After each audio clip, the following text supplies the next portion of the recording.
de x2. Ora, sendo a f injetiva, vai valer isso que está escrito aqui. Ou seja, essa condição determina que x1 é igual a x2. Ou seja, dado um y no domínio da f a menos 1, há um único f a menos 1 associado a esse y, pois x1 é igual a x2, ou seja, f a menos 1 de y é único.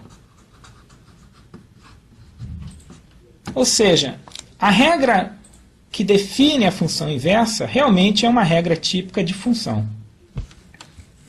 Mostramos então que, dada a função f de xy bijetiva, é possível definir uma função f a menos 1 tendo domínio y e contradomínio o conjunto x. Ou seja, na função inversa, o domínio dela passa a ser a imagem da f. Nota que, como a f é bijetiva, esse y ele é a imagem da f.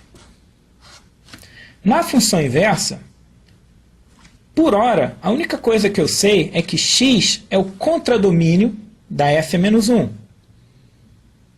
Na verdade, nós iremos mostrar que esse x ele também vai ser a imagem da f a menos 1.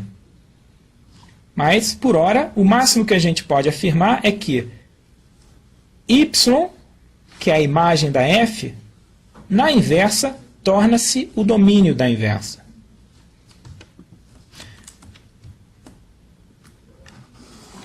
É útil visualizar a função inversa da seguinte forma. Se você tiver o conjunto x e y aqui, vamos pegar apenas dois elementos, x1 e x2, y1 e y2. Suponha que a função f ela é definida de tal forma que ela associa ao x1, y1 e ao elemento x2 o elemento y2. A função inversa ela faz a seguinte associação. Ela pega ao y1 que é dado o elemento x1 e ao y2 ela associa o elemento x2. Ou seja, a ideia, graficamente falando, da função inversa é ela desfazer o que a função f faz. Se a função f leva x1 no elemento y1, a inversa leva y1, que é a imagem pela f do x1, de volta ao elemento x1. x2 vai em y2 pela f, e a f a menos 1 retorna y2 ao x2.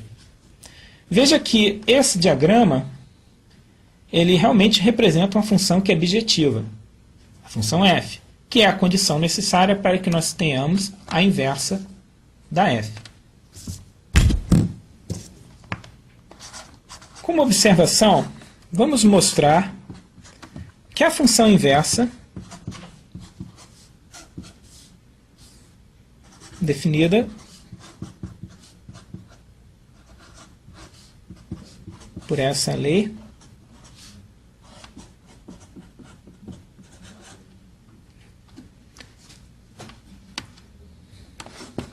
ela é uma função bijetiva.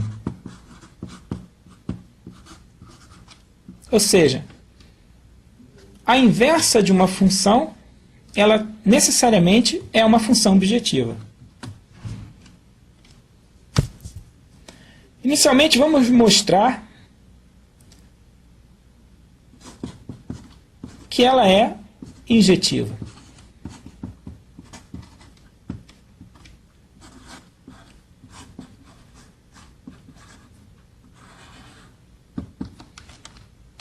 Bom, para mostrar a injetividade,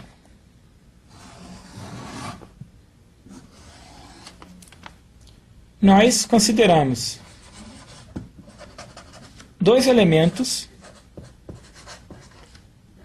pertencentes ao domínio da f-1, ou seja, conjunto Y grande.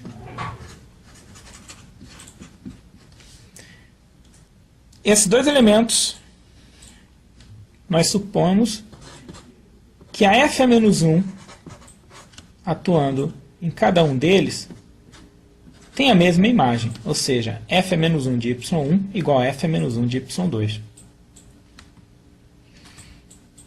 Agora, lembremos o seguinte.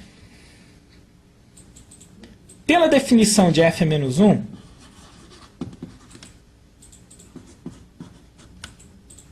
suponha que x1 é o elemento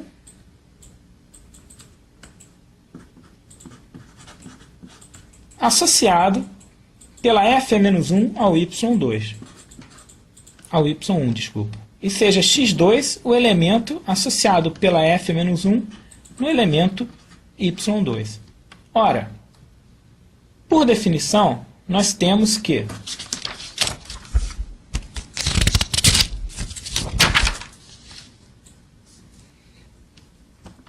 se x1 é f-1 de y1, então f de x1 é igual a y1. Se x2 é o f-1 de y2, então, por definição, f atuando em x2 me dá o y2.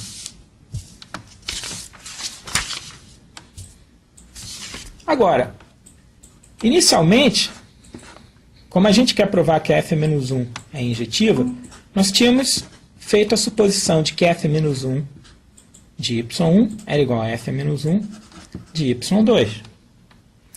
Só que isso aqui é x1,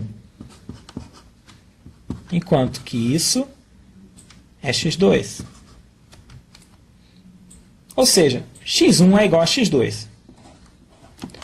Apliquemos a função f em x1, e como x1 é igual a x2, f de x1 tem que ser igual a f de x2, pois f é uma função, ou seja, f aplicado em x1 tem que ser igual a f aplicado em x2. Mas f de x1 é y1, e f de x2 é y2. Então, vejam, partindo dessa relação, nós chegamos que y1 é igual a y2. Ou seja, mostramos que, quaisquer que sejam y1 e y2, pertencente a y grande, que é o domínio da inversa, f-1 de y1 igual a f-1 de y2 implicavam que y1 era igual a y2.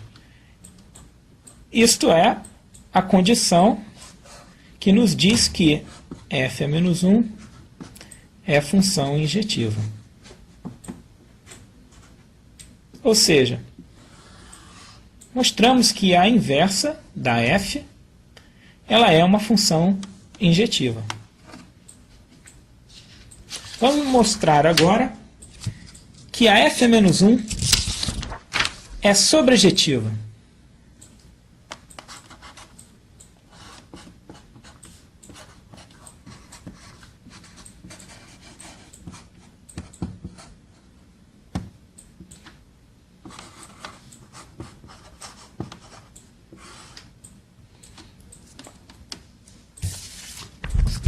Para mostrarmos a sobrejetividade da f-1, nós temos que mostrar o seguinte. Temos que mostrar que qualquer que seja o x no contradomínio da função,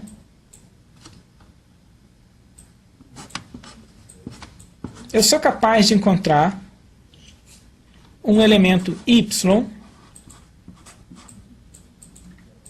desculpa, para mostrar que f-1 é sobrejetiva, para qualquer elemento x no contradomínio, temos que mostrar que existe um y no domínio da f-1, tal que f a menos 1